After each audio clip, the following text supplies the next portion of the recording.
Now available in paperback and e-readers, Spellbound, A Darker Shade of Black. Get your copy today at your favorite online bookseller. Last week in a previous video I discussed the whole concept of the black girl next door and one of the reasons why I write a lot of novels featuring a black girl next door. Now, the concept of a black girl next door is designed to be a positive image of black women, which is designed to make black women and girls appear to be friendly, kind, approachable, and relatable to everyone. She is designed to be a friend to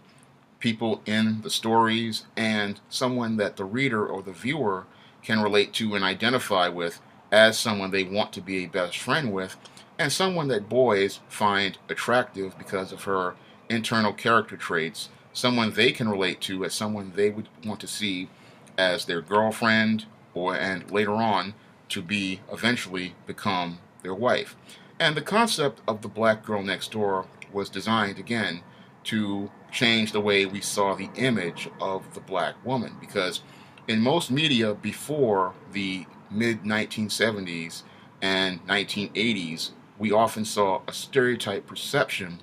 of black women, and under that perception we often saw in most films we either got your asexualized mammy who was just there to comfort white characters, a black Jezebel who was just there to be a promiscuous sex object for black and white characters, or we got an emasculating sapphire who was there to degrade and devalue the black male characters on screen. And the whole concept of the black girl next door was designed to refute all of these stereotypes which presented the black woman as someone who was unattractive, unlovable, and undesirable. And the reason why we have a black girl next door in media is because of the efforts of a large group of black males in Hollywood and some black females in Hollywood, such as Suzanne DePass. And because these people had the money to create their own media, what they did was they created media that would fit their interpretation and their view of black people and create a narrative and an image of black womanhood that would be considered more positive and more appealing to large audiences. And because they were financing this media, they were able to create the image of the black female girl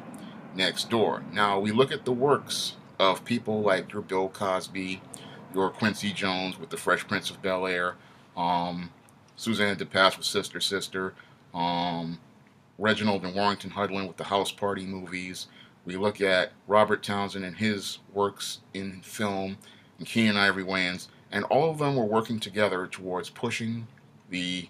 black girl next door concept in media. And because they were working towards pushing this concept in media, we got a positive image of black females in media from the mid 1980s to, I'd say, about the near end of the 1990s, because that was the era where we saw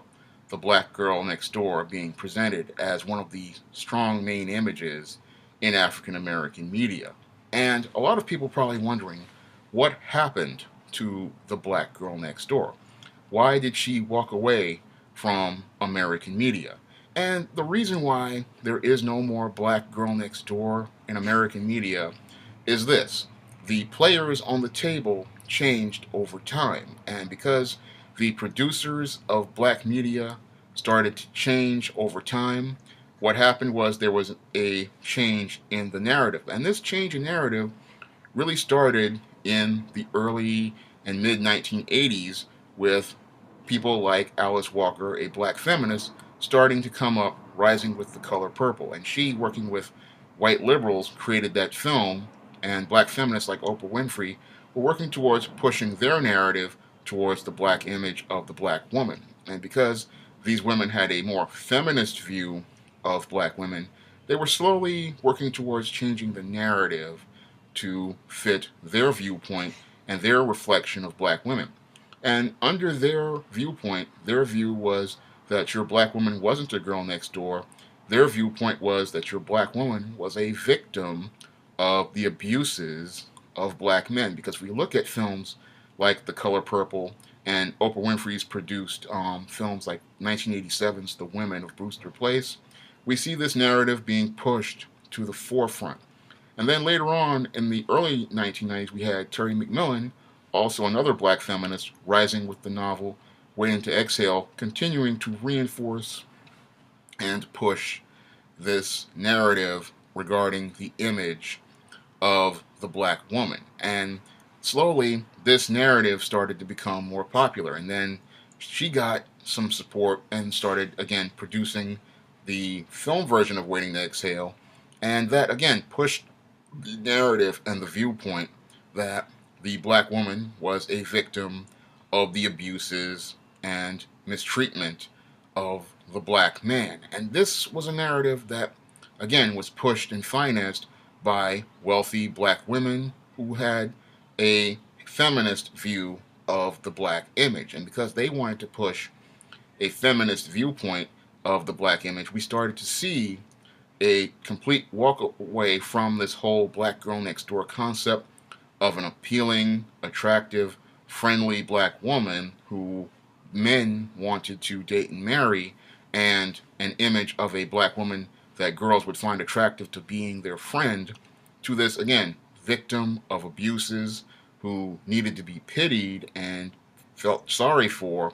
in most media. And the reason why, again, this was being made is because these females had the money to produce this type of material. Meanwhile, we had black males. They were not doing as well with this type of media at the box office as they did previously. And even on netlists like WB, this type of media was pretty much struggling. And this narrative of the victimized black female was becoming more and more popular again due to the rise of Terry McMillan's Waiting to Exhale. Now, in the 2000s, we started to see this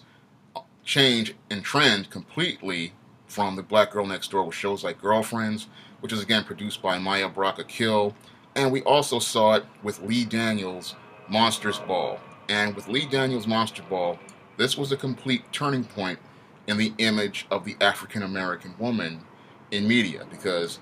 with Lee Daniels' Monsters Ball, this is what happened. It pretty much established as a mainstream concept of the black female as a victim in media, because his film pretty much earned Halle Berry an Oscar for playing the ultimate victim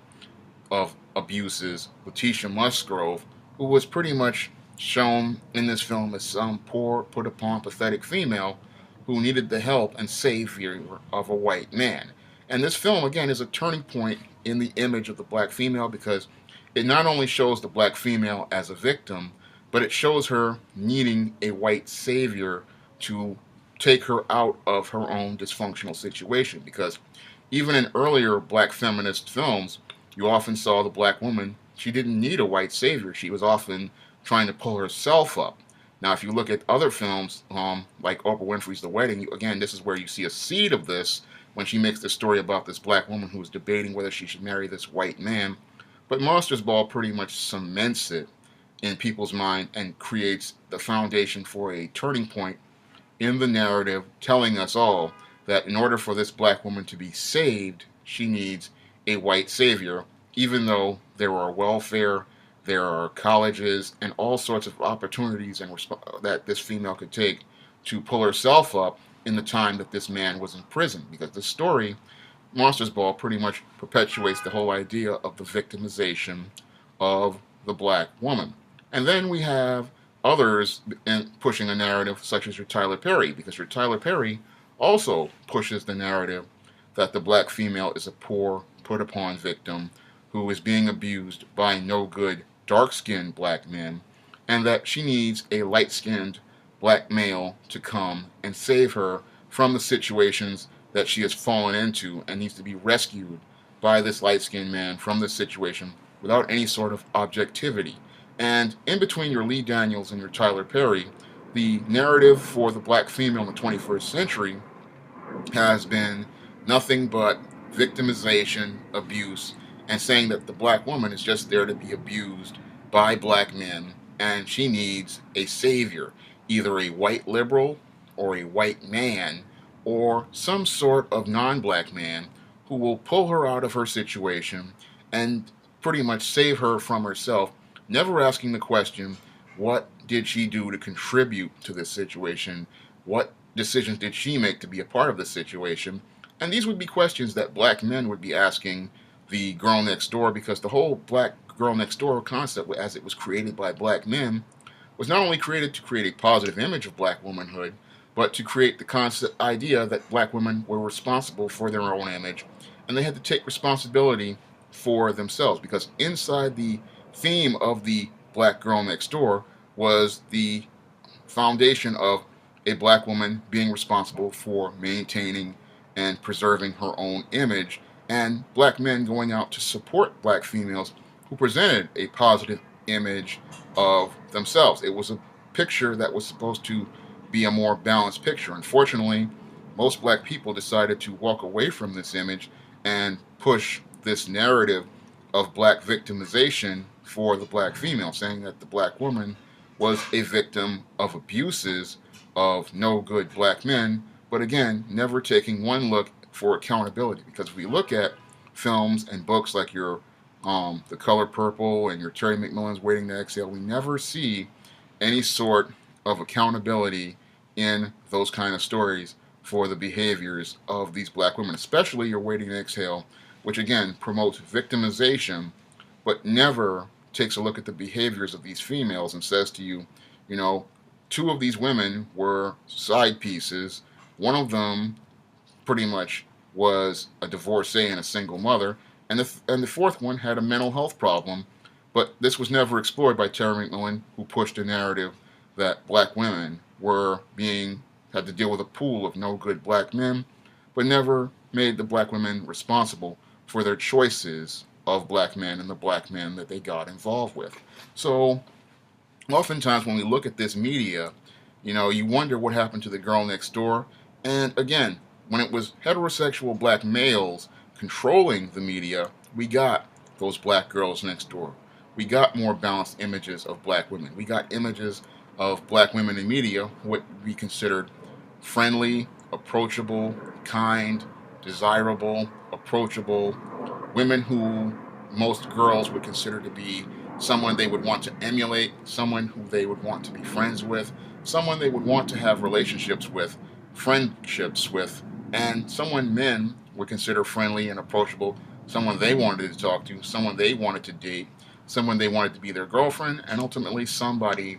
they wanted to marry. This is what we got from heterosexual black men when they controlled the narrative of the image of the African American woman. However, when black feminists took control of the image of the black woman and homosexual black men took control of the image of the black woman in media, we get the image of a poor, put-upon victim who is abused and told all sorts of treated cruelly by brutal black men. And the only way they can come out of this situation is through being saved by a white or a non-black savior or some sort of light-skinned biracial savior who will pull them out of the situation and never ask them to be any sort of accountable for their actions or to be responsible for their actions. And when we look at this narrative that is being produced today regarding the image of the black woman, it is a very destructive narrative as it relates to our black women and our black girls who imbibe this media, because the media that they're imbibing is not presenting them a balanced picture of black womanhood. The media they are presented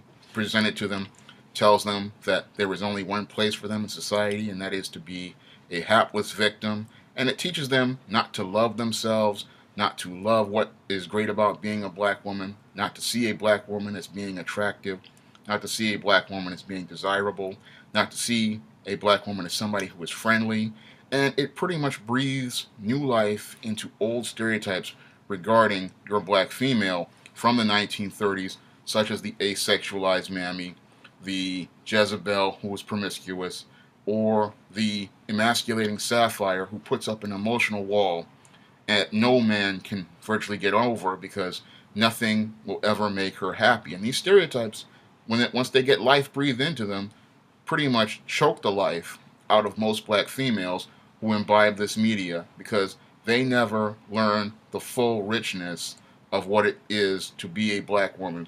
the black experience, or learn truly what's great about black culture. We need more Black Girls Next Door in media, and that's one of the reasons why I write the stories that I write, because I understand what a black woman's image is and how important it is to protect it and to maintain it, because we need more positive images of black women out there. We need black girls to see that they can be the girl next door, they can be the friend, they can be the woman that everybody wants to be friends with, they can be the woman that and the girl that every guy wants to talk to, and that they are lovable and they can be loved for who they are. You can pick up many of my books which feature your black girl next door, such as Spellbound or the ISIS series or All About Nikki's Fabulous First Season, on Amazon.com by clicking the link in the description box.